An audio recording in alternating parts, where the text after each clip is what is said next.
Assalamualaikum warahmatullahi wabarakatuh. Perkenalkan, nama saya Muhammad Fikri. Saya dari jurusan Pencaskesrek. NIM saya yaitu 21086410. Saya di sini ingin mempresentasikan tugas saya yaitu tentang filsafat olahraga. Pengertian filsafat yaitu adalah secara etimologi, istilah filsafat berasal dari bahasa Arab yaitu falsafah, atau juga dari bahasa Yunani yaitu filosofia. Pilihan yang artinya cinta dan sophia yang artinya kebijaksanaan. Jadi dapat disimpulkan arti filsafat adalah cinta kebijaksanaan. Pengertian filsafat secara etimologi sangat beragam.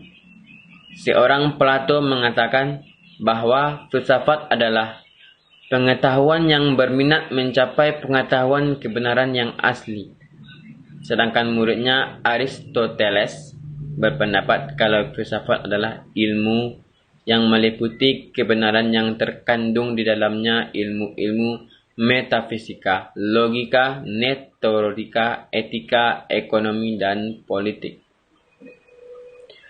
Pengertian filsafat olahraga.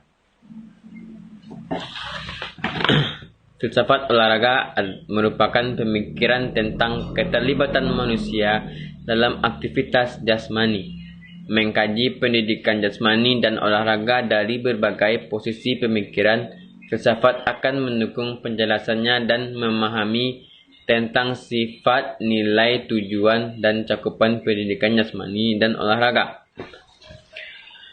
Oke, kita akan masuk ruang lingkup filsafat olahraga.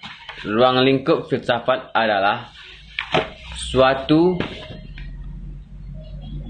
lapangan pikiran manusia yang sangat amat luas. Ruang lingkup filsafat dapat dibedakan menjadi dua, yaitu objek material filsafat dan objek formal filsafat. Yang pertama adalah objek material filsafat. Objek material filsafat yaitu hal yang diselidiki, dipandang, atau disorot oleh suatu disiplin ilmu. Objek material filsafat ini dapat dibagi dua, yaitu objek yang bersifat umum, terdiri dari metafisika, estetika, esiologi, logika, etika, epistemologi, dan filsafat manusia.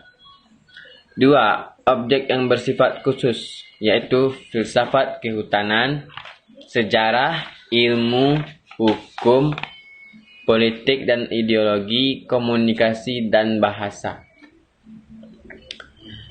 Objek formal filsafat. Objek formal filsafat diartikan sebagai sudut pandang yang ditunjuk pada bahan dari penelitian atau pembentukan pengetahuan, atau sudut dari mana objek material itu ditinjau.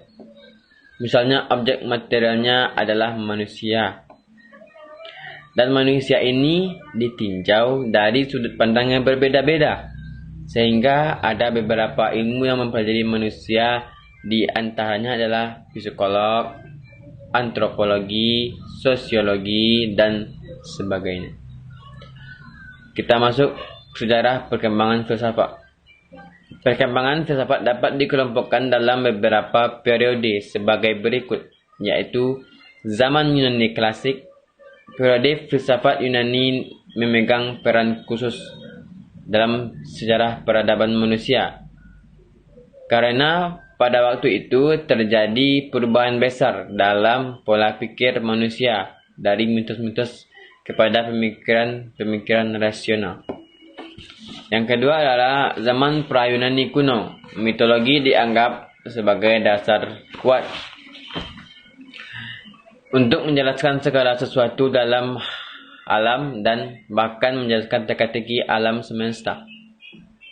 Yang ketiga adalah zaman Yunani kuno. Pada zaman ini Yunani tidak lagi dikuasai oleh mitos-mitos melainkan oleh logos atau rasio. Yang keempat adalah zaman pra-Sokrates, yaitu adalah para tokoh pra-Sokrates ini dikenal sebagai filsuf alam. Contohnya Thales, Anaximander, dan Pythagoras. Yang kelima adalah filsafat abad pertengahan 6 sampai 15 Masehi. Abad pertengahan ditandai dengan teosentrisme dan para pengembangan utama dalam para teologi ilmu. Kita masuk yang ke-6. Kelahiran ilmu pada zaman Renaisme. Zaman Renaissance ditandai oleh dengan zaman kebangkitan dan kelahiran. Kembali perkembangan peradaban, seni, sastra pada masa lalu, sekaligus zaman terbebasnya pikiran manusia dari berbagai ajaran dogmatis agama. Yang ke-7, zaman modern. Pada masa ini muncullah berbagai pemikiran Yunani antara lain rasionalisme, empirisme, dan kritisme. Yang terakhir adalah zaman kontemporer.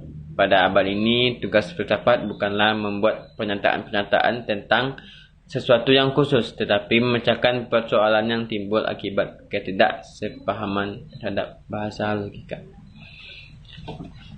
Sekian dari presentasi saya pada tugas filsafat olahraga. Kalau ada kata-kata yang salah, saya mohon maaf. Wabillahi taufiq wal hidayah. Wassalamualaikum warahmatullahi wabarakatuh.